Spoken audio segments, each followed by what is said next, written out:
हिंदुस्तान जो आलिमा हजरत शाह अब्दुल हक मुहद्दिस दहलवी उन जो नालो मुबारका वो मुझे महबूब पाक जे उम्मत जो कामिल वलिया जेके हर रात मुझे मुस्तफा जो दीदार थींदो हो। रब तोखे मूंखे नसीब करे जिनके साईं जे दीदार थींदो न उहे सुख सां सुम्हंदा आहिनि उहे रुअंदा रहंदा ओ ॾिठो जिन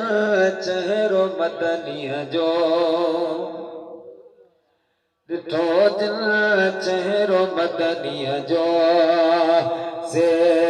खड़ियो कीअं धारी दियूं जिनके पूर पल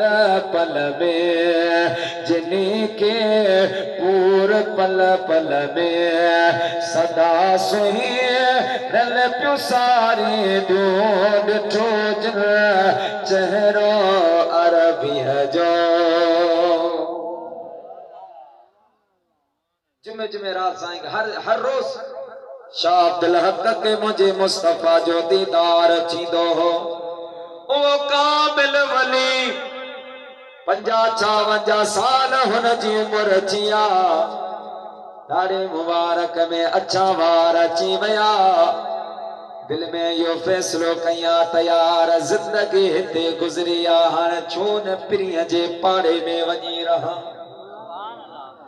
महबूब जे शहर में वञी रहा बेटा ईसा फरमाइंदो आ यार जे पिरन वट या कजे पिरन जी पचार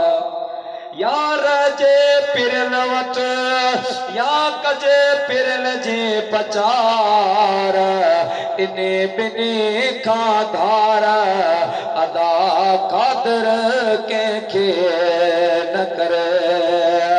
इन इरादे सां हजरत शाह अब्दुल हक मुहद्दिस दहलवी पंहिंजा शागिर्द मुरीद अकीदत मंद जमा करे उन्हनि खे फरमा लगा अदा का कमी कोताही हुजे माफ़ कजो मां मदीने पाक वञी रहियो आहियां मदीने पाक जो वञी रहियो आहियां वापसी काल थींदी दिल थी चवे त मरां मुंहिंजो लाश मदीने में दफन छे चओ सल्लल्लाहु अलैहि या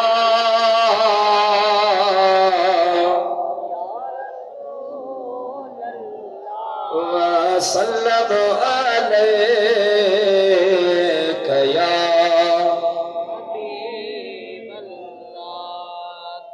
मोहब्बत सां सल्लल्लाहु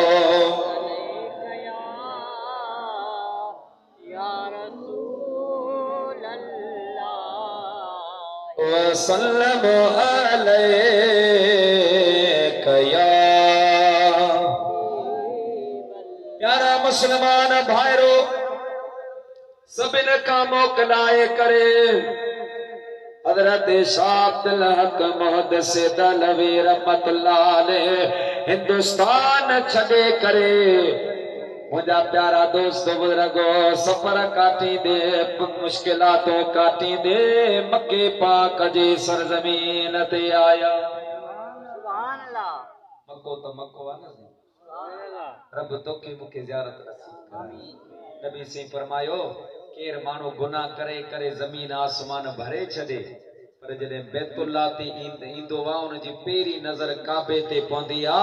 पेरी नजर सां मुझो रब उन जा सब सकीरा गुनाह माफ करे सुभान अल्लाह इंसान दुख तकलीफो खड़ी बैतुल्लाह ते विंदो वा ही मंजर थींदो वा आशिक तो चवे त काबतुल्लाह ते नजर पई दर्द सब जीवा खत्म अमर अगिया जिया बचो रोए राज उतरुंदे डिठम अमर अगिया जिया बचो रोए राज उतरुआ दे डिठम काबतुल्ला ते नजर पई दर्द सब थी विया खत्म अमर अगिया जिया बचो रोए राज उतरुआ दे डिठम मो सोचो ता खलक खुटंदी पर लखन में प्या अचन मो सोचो त खलक खुटंदी पर लखन में प्या अचन मर्द मायो जवान पोड़ा बार गड घुमदे डिठम अमर अगिया जिया बचो रोए राज उतरुआ दे डिठम अमर अगिया जिया बचो रोए राज उतरुआ दे डिठम अण मुदाए ता अंब केला खलक खाए खूब पे अण मुदाए ता अंब केला खलक खाए खूब पे छा बुधाया मां करीमन जो करम अमर अगिया जिया बचो रोए राज उतरुआ दे डिठम शाह अलहमदुल्ला अक्सर वेंदा रहंदा साईं का पुछो हर को पंहिंजे मालिक खे परचाईंदो पियो को मकाम इब्राहिम वट कंदड़ो हेठ करे पंहिंजे दिल जो दास्तान रब खे पियो ॿुधाईंदो आ जेकी ॻाल्हियूं इंसान माण्हुनि खां लिकाईंदो आ उहे रब जे साम्हूं खोले बयान कंदो आ मुंहिंजा मालिक मुझे ही मुश्किल मुझे बच्चन जो ही मसलो मां गुनाहगार आया बदकार आया को सजदा करे पियो राजी कंदो को रोई करे पियो राजी कंदो को मिलतू करे पियो राजी कंदो हजरत शाह अब्दुल हक मोहम्मद सैद अलवी रहमतुल्लाह अलैह मक्के पाक का थी करे मदीने पाक में मुझे हबीब जे रोजे पाक ते आया रोजे पाक ते आया प्यारा मुसलमान भाईरो ईशान नमाज का बाद में हजरत शाह अब्दुल हक मोहम्मद सैद अलवी रहमतुल्लाह अलैह मुराकबो फरमायो उन मुराकबे में साईं के मुझे मदीने वारे मीर पंहिंजो दीदार करायो आहे अल्लाह जे महबूब फरमायो अब्दुल हक पुट कीअं याद कयो ते अर्ज कई मुंहिंजा महबूब मां ॻोठा मोकिलाए आयो आहियां माण्हू वेंदा हा हज ते उमिरे ते मूंखे सलाहूं हणंदा हा उनखे मां ईअं पियो चवंदो हुयुसि त वञल पिया हाजी मां बि वेंदसि उमेद मुंहिंजी अल्लाह में आहे वञल पिया हाजी मां बि वेंदसि उमेद मुंहिंजी अल्लाह में आहे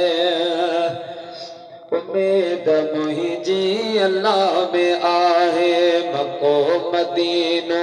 अखियुनि सां ॾिसंदसि उमेद मुंहिंजी अल्लाह में आहे जिते रहे थो रसूल रब जो पिरी पैगंबर पिरी प्यारो उते जो आऊं भी रहा को थींदसि उमेद मुंहिंजी अल्लाह में आहे हिते जा सागा सभई लाहे बसारा गुज़र सफ़र जा हिते जा सागा सभई लाहे बसारा गुजर सफर जा मजदूरी मेहनत उते पियो कंदस मजदूरी मेहनत उते पियो कंदस उम्मीद मुंहिंजी अल्लाह में आहे या रसूल अल्लाह या हबीब अल्लाह उवा उम्मीद मुंहिंजी रब करीम पूरी कया मां आयो आहियां मुखे इजाजत दे त तुंहिंजे पाड़े में घरड़ो अॼा साईं मां इते रहां मुखां माण्हू पुछनि अब्दुल हक तुंहिंजो घर किथे आ मां उनखे चवां रसूलुल्लाह जे घर जे साम्हूं मुंहिंजो घर आहे मां मदीने वारे मीर जे पाड़े में रहंदो आहियां रसूलुल्लाह जे ॻोठ में रहंदो आहियां मुंहिंजे ॻोठ जे वॾेरे जो नालो इमाम लंबिया आहे मुंहिंजे महबूब फरमायो उहो त ठीकु आहे पर अब्दुल हक तोखे मदीने में रहण जी इजाज़त नाहे ज़ियारत कर सलाम पढ़ वापस वने हिंदुस्तान वनी मुझो दीन पढ़ा दीन जी खिदमत कर इया चई महबूब हलिया वया वरी ॿी रात आई साईं आया मुझे महबूब जे रोज़े ते अची रुनो आ मुझा मदीने जा मीर मुझी लज रख जा ओ मुझा मदीने जा मीर मुझी लज रख जा मेरो मंदो आया गंदो मेरो मंदो आया गंदो तू न फेरो बन जा ओ मुझा मदीने जा मीर मुझी लज रख जा मुझा मदीने जा मीर मुझी लज रख जा कदे चमो कम कोन कयो आ जीवन गुज़री सारो वयो आ कदे चमो कम कोन कयो आ जीवन गुज़री सारो वयो आ भरिया आहो कयो त हो भरिया आहो कयो त हो मुझो आज़ियो मन जाओ मुझा मदीने जा मीर मुझी लज रख जा मुझा मदीने जा मीर मुझी लज रख जा सवाल कई महबूबन करीमन वरी भी दीदार करायस हबीबन करीमन फरमायो अब्दुल हक पुट मदीने में न रहो वापस हिंदुस्तान वञे मुझो चवण मन महबूब के परचाई पयो महबूब के राज़ी तो करे तो रब जो भी दसा रब रिझाइण सवलो आसाई रब रिझाइण सवलो आ पर पांदग जीअं गन पाए अदा मेरा दई महबूब मोहम्मद परवर के परचाए अदा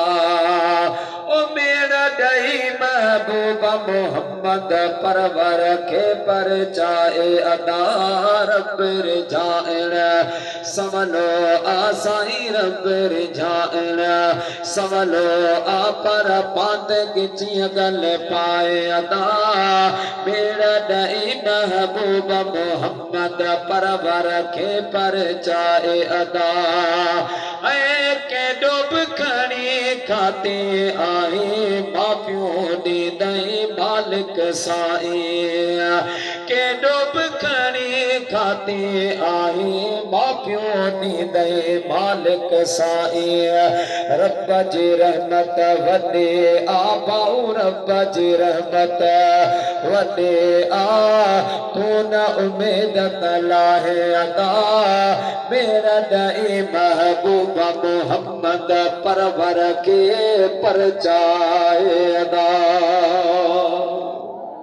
तो ओ सल्लल्लाहु अलैहि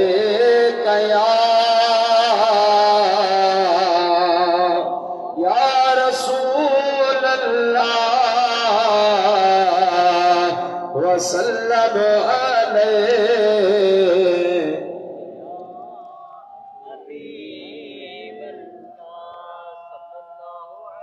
प्यारा मुसलमान भाइयों,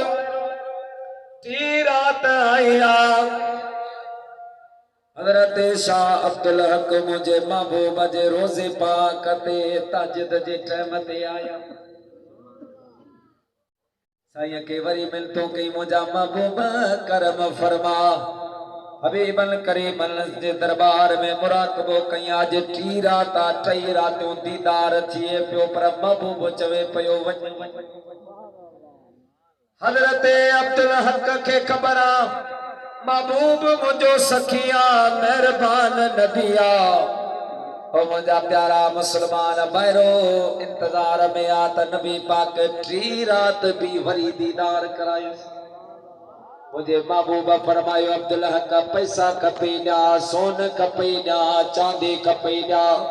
इज्जत शोहरत जेको चाही सो तो के ॾा। बदे अर्ज कई मुझा राणा मुखे कुछ न तो खपे, मुखे बस इजाजत दे त मां मदीने में रहा। मुझे महबूब फरमायो अब्दुल हक मदीने में हरू भरो तो के रहणो आ त पो हाणे मुझो फैसलो बुध।